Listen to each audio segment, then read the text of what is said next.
So today is the day I'm getting 37s put on my Gladiator trip here, and I am so excited. So number one, I'm excited to get new tires on this truck because I think the Gladiators look awesome with big tires but look a little weird with small tires. So number one, I'm just gonna be happy for the look, and then the performance. So when we were on the Nevada BDR, we scraped all over the place, and that's when I thought we really need to put 37s on this thing. So let me show you the bad boys that are going on here. Say hello to my Recon Grapplers from Nitto, and then the Method wheels. These are 37 by 12.5 AT Recon Grapplers. Let's take a look at the tread. So the tread on these actually look really similar to my Ridge Grapplers that I had on my JK, but they're slightly different. But you can see it's a pretty aggressive AT. It almost looks like a hybrid AT-MT. So I'm really excited to try these out, and they have to be better on the road than those knobby things, the Wild Peaks, which are not my favorite tire for a few reasons that I won't go into, but I'm really looking forward to a ride improvement, both from the tread pattern and from the size of the circumference of the tires. And then there's the cool factor of having the Method wheels. And so it's gonna look totally different when this thing comes out of the bay. I cannot wait. So I'm gonna be waiting around anxiously, watching over their shoulders as they mess with my Jeep.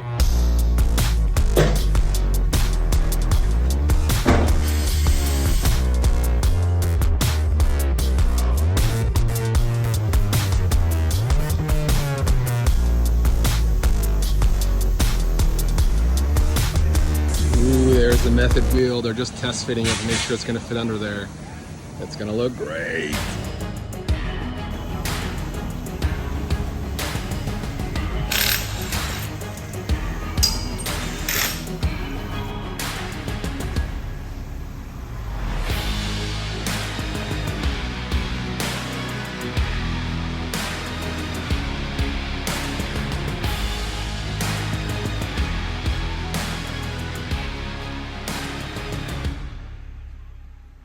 It's no secret that I'm a fan of Nitto's, but I didn't initially consider the Recon Grapplers for my Gladiator. So to learn a bit more about what makes these tires different, I brought in Mike from Nitto to explain. So then what makes the Recon Grapplers different? Because there's trail grapplers, Recon grapplers. Yeah. Those tires, the Ridge, the Trail, the ones that have already existed before this tire, are a little bit more of a hardcore approach. The Ridge is a hybrid tire, right? It allows you to drive it on the highway and it can be quiet, but it also has very large spaces in between the tread blocks to eject mud, because you're going to be doing some hardcore stuff with that tire and you're going to be driving on the road. But not everyone will be doing hardcore off-roading all the time. So how do we address that market? And that's where the Recon Grappler comes in. Yes, it can perform off-road, and they're fantastic tires, but they're not as aggressive. If you look at a trail grappler, those tread blocks are giant tread blocks and the space between them is like that big. And there's no use case for those tires. But sometimes you want to be a little bit more sensible and you want a tire that can actually do all the things you ask of it in all kinds of conditions. And so that's where the Recon comes in,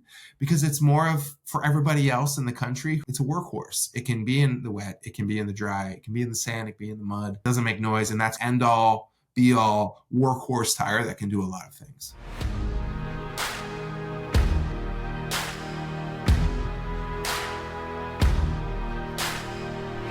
Wow. I mean, wow. That is such a huge difference.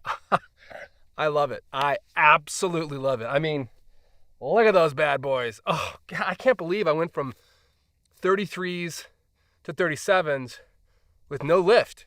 I mean, it's crazy. I guess there's a little lift on there because it's a Mojave, but with the high clearance fenders and everything, it's just awesome. I mean, I've been driving it around and it's like, I don't really need a lift. I mean, I haven't really flexed it out or anything like that, but just driving around town and looking at how the stance of it now, it's a lot different, but there's still room. There's still room in the, between the fender wells and the tires. So I'm super, super impressed with that. These Recon Grapplers from Nitto look so good on this thing.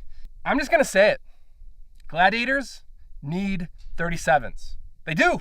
Without them, they kind of look like a mullet truck. So that's just my opinion. But seeing my truck on 33s versus seeing on 37s, it looks like a brand new truck, one that I'm excited to drive, one that I think is going to drive a lot better off-road.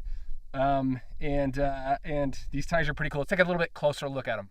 So this is an AT tire tread, but it's pretty aggressive. It almost looks like a hybrid AT-MT tread pattern on this. And you'll see that there's these wide grooves and then there's these narrow grooves, and that's the design that makes them a little bit quieter on road. And they are quiet on road, certainly compared to the Falcon Wild Peaks. Those are pretty loud, but those are an MT tread, so they were knobbier and just louder in general, but these have been pretty quiet. You'll see pretty nice aggressive sidewall lugs, which is nice, a little bit of extra protection on the sidewalls. And then Nitto slaps a 55,000 mile tread wear warranty on these, which is pretty impressive. Oh, and I forgot to tell you, these should be a pretty good performer in the snow. Clearly it's not wintertime and I haven't driven them in the snow yet, but we will definitely keep our eye on that. Let's drive it around and see how these things flex under the stock suspension on the Mojave. I'll take the sway bar disconnects off and we'll flex it out and see how it does. So one of the things I don't like about the Mojave is that it doesn't have push button sway bar disconnects, but these Apex Designs sway bar disconnects are so easy. You just reach in there, turn it, you're done. When you want to connect them, you just turn them back and they automatically lock up. It's pretty great.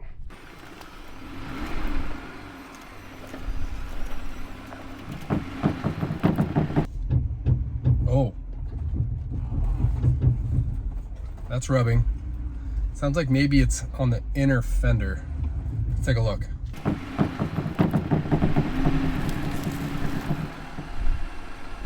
It's catching on the plastic fender a little bit. And as I'm looking at it, I wonder if I can't just zip tie it back or something to give it a little more space. I bet if I just slap a zip tie on that thing, it's gonna take care of that rubbing problem, because I don't think it's actually rubbing on anything metal. I'm pretty sure it's the plastic fender. So it does rub when you put 37s on a stock Mojave and you disconnect the sway bars and you take a hard turn, you might have some rubbing. I've found it doesn't rub when I turn left, it's only when I'm turning right. So zip ties.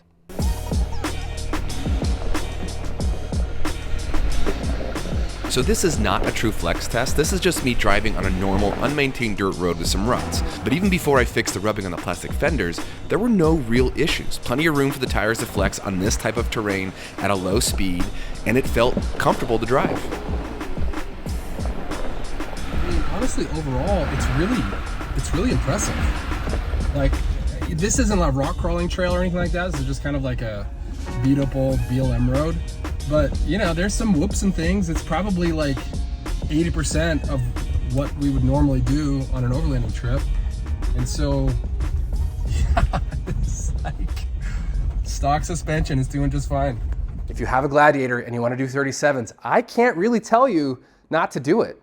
You might lose some articulation, but I think if you're driving forest roads or BLM washout roads and not really going out and trying to flex it out or rock crawl it or things like that, then it might be good for a lot or most of what you're doing. You might see some rubbing in some situations, but I don't know. Like I said, I can't tell you not to do it at this point. So then the question remains, should you do it?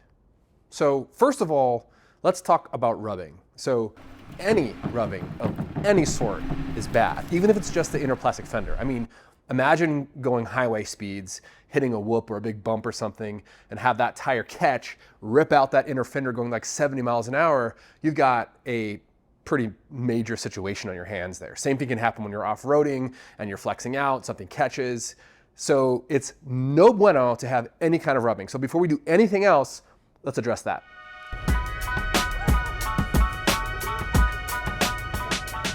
So this is the inside of the fender well on the passenger side. And I think the trouble is coming from right here. This piece right here is catching on it. So what I'm gonna try to do is just tie it back out of the way, because it's just kind of hanging down here for no reason that I know of.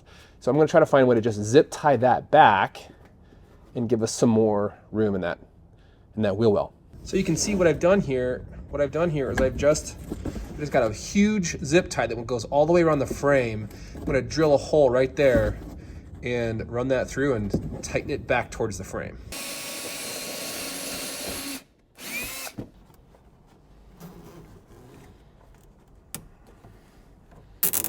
Okay, I got the zip ties on there, and let's go full left turn. No rubbing. Okay, full right turn. No rubbing, no sounds. My neighbors think I'm crazy right now. Take this corner. Yeah, I think we're good. Rubbing problem solved. Okay, let's see how much room we have here. So from the looks of it, we have just about, I'd say 6¼ inches between the tire and the top of the edge, outer edge. Let's see what we got in there. In there, it's about the same, 6¼ is what it looks like. And you've got, let's see, got about, looks like 8 inches of play between the inner side of the tire and that wheel well. So you've got 8 inches of that tire, and just by zip tying the fenders back, we've relieved that potential rubbing problem. Let's go look in the back and see what we got. Okay, in the back, we've got less. Now this has a smart cap on it and a rooftop tent at the moment, so there's probably an extra 350 pounds in the back, which would cause it to come down a little bit, but I can see already, that's more like, just under 5 inches. That's like 4¾ and about 5 there, so less, about 1 inch less or so, 1.5 inches less. And, you know, there's about 6 inches between the inside rim of the tire and the farthest point of the fender well, but these don't turn, you know, like the front tires do. So I'm not too concerned about that.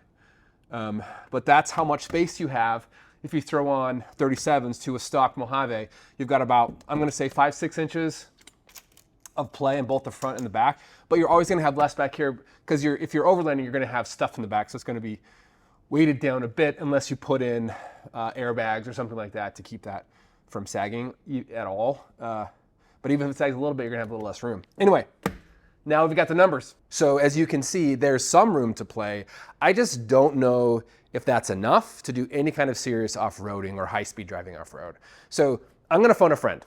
As you may know, I've been partnering with Epic Adventure Outfitters up in British Columbia, Canada, and they are certified, verified experts in this kind of stuff. So I'm gonna call up Christian, or as you may know him, the Ginger, up at Epic Adventure Outfitters, and ask him what you really need to go do any kind of serious off-roading, or if this is enough. You guys do all kinds of crazy stuff over at Epic Adventure Outfitters. And so you're like the person I thought would know this the best. Plus, I know that you have a Mojave. So I have put 37-inch Nitto Recon Grapplers on my Mojave. I've taken out some light off-roading. There's a little bit of rubbing that I've kind of fixed with zip ties.